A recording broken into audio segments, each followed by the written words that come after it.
An appeal for caution over home purchase. The latest in the crackdown on grey goods trading. And the Algerian hostage crisis still far from over.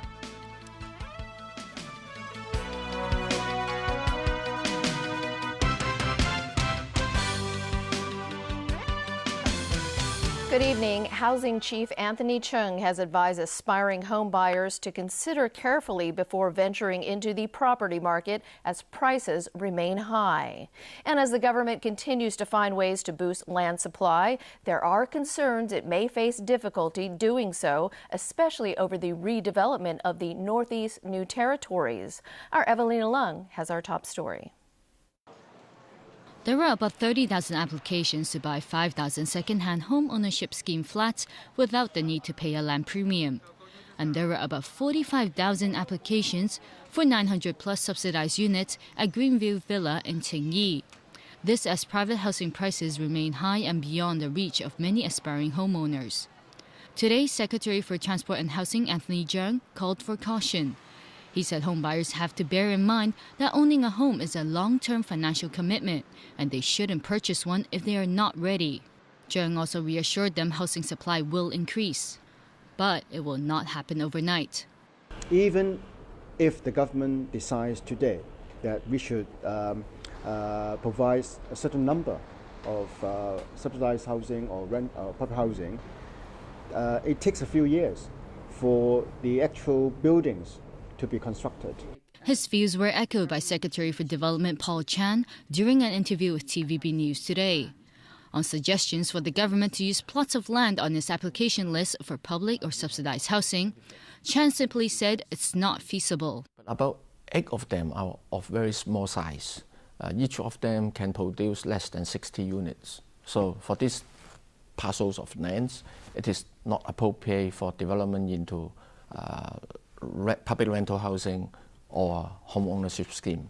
For the rest of the land, we have to balance between the demand for private housing and public housing. Chen did say the government is looking into increasing the percentage of public or subsidized units in the development of Northeast New Territories.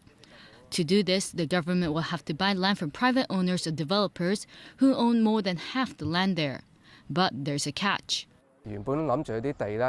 Lawrence Poon, who teaches at City University, said developers may choose to develop the land themselves, even though they would have to pay the government a land premium. That's because they can still make more money that way, Poon explained. According to the development chief, another option is to use land earmarked for private residential units along the MTR line to build subsidized flats. Evelina Lang, TVB News. Chief Executive Leung Chun-ying says more work lies ahead for his government now that he's delivered his maiden policy address. The convener of the Executive Council today praised Leung's blueprint, but Lam Woon-kwang also expressed disappointment over Leung's stance on gay rights legislation. Etienne Lamy-Smith has that story. On Hong Kong letter on RTHK, Leung Chun-ying explained that his government started rolling out initiatives to increase land supply and curb property prices, among other things, even before his policy address on Wednesday. He said he wanted people to benefit from them as early as possible. The chief executive said his address tackled economic development in housing because his ultimate goal is to enable everyone in Hong Kong to choose their accommodation within their own means.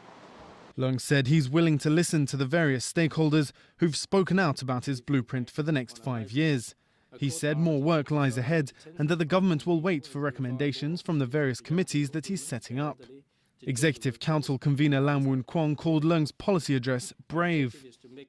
I said it is brave because, at the very least, it has agreed to face a number of highly controversial but in-demand issues, such as retirement protection, such as free kindergarten education, such as setting the poverty line. But Lam, who is also chairman of the Equal Opportunities Commission, admitted being disappointed by Leung's refusal to push ahead with a public consultation on proposed equal rights legislation for the gay community. Lam said he would continue to push for equal rights for people of different sexual orientations even after he steps down as chairman of the Equal Opportunities Commission in March. A recent survey by the EOC found that 60% of respondents would prefer a public consultation on the issue. Etilami Smith, TVB News. The government says more than half of the active gray goods traders on both sides of the border are Hong Kong residents. And both Hong Kong and Shenzhen officials say there are no plans to change a scheme under which mainlanders can visit the territory using multiple entry permits. Evelina Lung reports. Many people believe gray goods traders, those who buy goods in Hong Kong and sell them across the border, are often visitors from the mainland. But today, Secretary for Security Lai Tong-kwok revealed that 60% of these traders are actually Hong Kong residents. The rest are from the mainland. And as the government continues to crack down on grey goods trading, Lai once again rejected calls for a ban on multiple entry permits for mainlanders. We will not change the present arrangements because these parallel traders are only a very small part of the total number of individual visitors coming from the mainland. We all understand that individual visitors coming from the mainland is one of our main source of tourists, and they have contributed significantly to the economy of Hong Kong. But the security chief stressed officials will keep a close eye on the situation and prevent suspected traders from coming to the territory.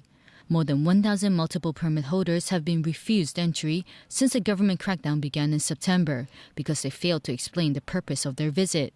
Meanwhile, Shenzhen Mayor Su Qing also said there are no plans to restrict residents from applying for multiple entry permits to come to Hong Kong. Evelina Lang, TVB News. The Obama administration has assured Japan of U.S. support in the territorial dispute over the Diaoyu Islands. U.S. Secretary of State Hillary Clinton said Washington's alliance with Tokyo remains the cornerstone of American engagement in the region after holding talks with Japanese Foreign Minister Fumio Kishida yesterday. As I've said many times before, although the United States does not take a position on the ultimate sovereignty of the islands, we acknowledge they are under the administration of Japan. And we oppose any unilateral actions that would seek to undermine Japanese administration, and we urge all parties to take steps to prevent incidents and manage disagreements through peaceful means. Kishida, for his part, made clear his country would not try to provoke China over the dispute. Tokyo and Washington also announced Japanese Prime Minister Shinzo Abe will visit the White House next month and meet with President Barack Obama. Sino-Japanese relations took a beating following a move by Tokyo last year to nationalize 3 of the islands in the disputed chain known as the Senkakus in Japan. Overseas, one of the biggest international hostage crises in decades is now in its 4th day. The standoff between the Algerian army and al-Qaeda-linked gunmen shows no signs of being resolved. More than 20 foreigners are held or missing inside a desert gas plant nearly 2 days after an army assault to free them resulted in some of the hostages being killed. James Legilia reports. The Algerian military is holding the vast residential barracks at the In Amenas gas processing plant. Gunmen are holed up in the industrial plant itself with an undisclosed number of hostages. Scores of Westerners and hundreds of Algerian workers were inside the heavily fortified compound when it was seized before dawn on Wednesday by Islamist fighters who said they wanted France to stop its military operation in neighboring Mali. Hundreds escaped on Thursday when the Algerian army launched an operation, but many hostages were killed in the assault. Algerian forces destroyed 4 vehicles holding hostages, according to the family of a Northern Irish engineer who escaped from a 5th truck and survived. Leaders of Britain, Japan, and other countries have expressed frustration that the assault was ordered without consultation, and officials have grumbled at the lack of information. U.S. Secretary of State Hillary Clinton withheld criticism, even as at least 1 American was killed. We are staying in close touch with our Algerian partners and working with affected nations around the world to end this crisis. More broadly, however, it is absolutely essential that we broaden and deepen our counterterrorism cooperation going forward with Algeria and all countries of the region. Many countries have withheld details about their missing citizens to avoid releasing information that might aid the captors. The hostage takers have offered to swap American hostages for militants jailed in the U.S. Among them, blind Egyptian Muslim leader Omar Abdel Rahman, who was found guilty by a U.S. federal jury in 1995 of plotting to blow up the United Nations, kill Egypt's president, and bomb vital infrastructure in New York. Washington has responded that it does not negotiate with terrorists. James LaJolia, TVB News.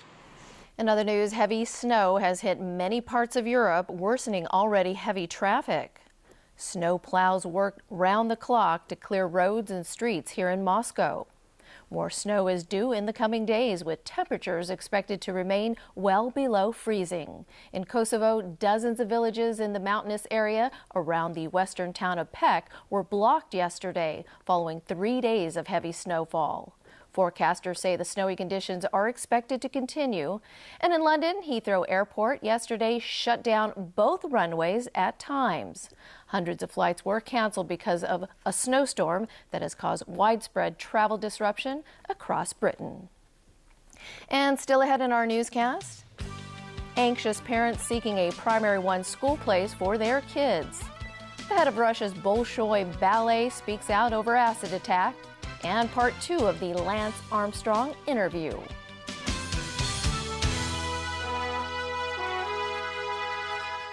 The UN reports human trafficking is on the rise in mainland China, where tens of thousands of women are bought and sold, then forced into prostitution or enslaved as brides. Don't miss part 2 of the human trafficking special on The Pearl Report, Monday night at 8.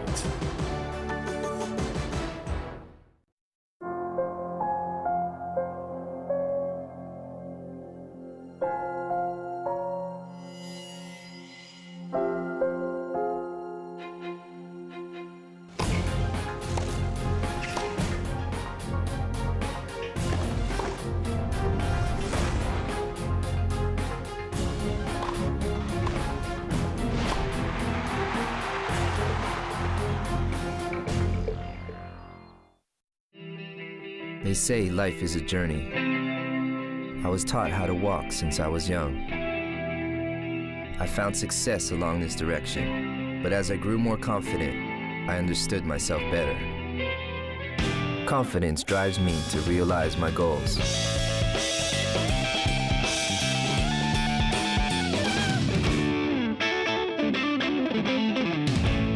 Confidence drives. Volkswagen, das Auto. Committed to cooking perfect rice, Panasonic, as a pioneer in IH Warm Jar, is launching its top IH series.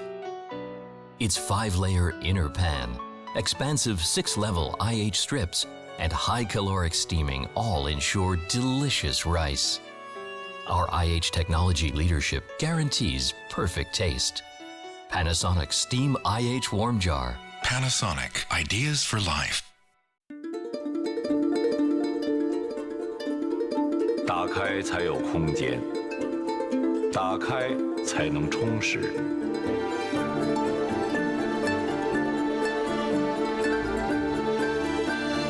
内涵在充实的过程中积淀，在不经意间展现。以内涵铸就，来自新秀丽。